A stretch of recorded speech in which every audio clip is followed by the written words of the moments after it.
CC, London, 2010.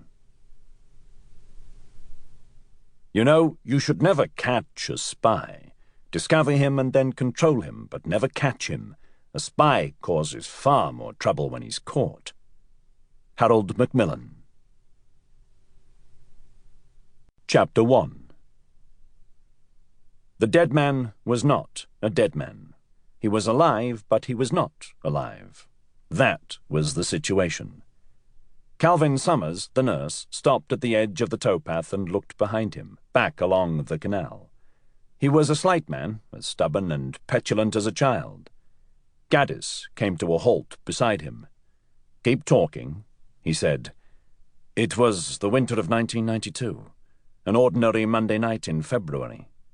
Summers took an apple from his coat pocket and bit into it, chewing over the memories. The patient's name was Edward Crane. It said he was 76 on his notes, but none of us knew what was true and what wasn't. He looked mid-60s to me. They started walking again, black boots pressing through the mud. They'd obviously worked out it was best if they admitted him at night, when there were fewer people around, when the day staff had gone off shift. "Who's they?" Gaddis asked. "The spooks."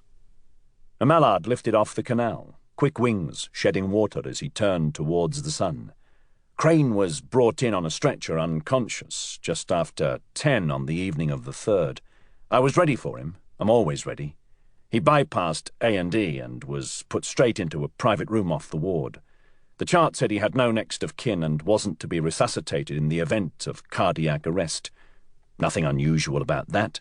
Far as anyone was concerned, this was just another old man suffering from late-stage pancreatic cancer. Hours to live, liver failure, toxic. At least that was the story MI6 was paying us to peddle. Summers threw the half-eaten apple at a plastic bottle floating on the canal and missed by 3 feet. Soon as I got Crane into the room, I hooked him up to some drips, dextrose saline, a bag of amikacin that was just fluid going nowhere. Even gave him a catheter. Everything had to look kosher, just in case a member of staff stuck their head round the door who wasn't supposed to. Did that happen? Did anybody see Crane? Summers scratched the side of his neck. Nah. At about 2 in the morning, Meisner called for a priest. That was all part of the plan. Father Brooke. He didn't suspect a thing. Just came in, administered the last rites, went home. Soon after that, Henderson showed up and did his little speech. What little speech? Summers came to a halt. He didn't make eye contact very often, but did so now, assuming a patrician tone which Gaddis took to be an attempt at impersonating Henderson's cut-glass accent. "From this point onwards, Edward Crane is effectively dead. I would like to thank you all for your work thus far, but a great deal remains to be done." A man pushing a rusty bicycle came towards them on the towpath, ticking past in the dusk. "We were all there," said Summers. "Valdemar, Meisner, Foreman."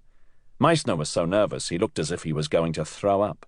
Valdemar didn't speak much English and still didn't really understand what he'd got himself involved in.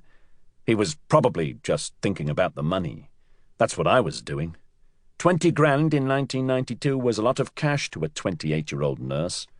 You any idea what we got paid under the Tories? Gaddis didn't respond. He didn't want to have a conversation about underfunded nurses. He wanted to hear the end of the story.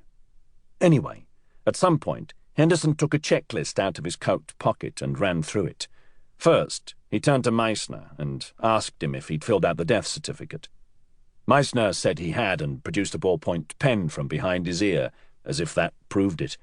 I was told to go back down to Crane's room and wrap the body. "No need to clean him," Henderson said. For some reason, Valdemar, we called him Wally, thought this was funny and we all just stood there watching him laugh. Then Henderson tells him to pull himself together and gives him instructions to have a trolley waiting, to take the old man down to the ambulance. I remember Henderson didn't talk to Foreman until the rest of us had gone. Don't ask me what he'd agreed with her. Probably to tag a random corpse in the mortuary, some tramp from Praed Street with no ID, no history. How else would they have got away with it? They needed a second body. This is useful. To keep listening to this audiobook, I've left you a link in the description so you can do it, at no cost thanks to Audible's 30-day free trial.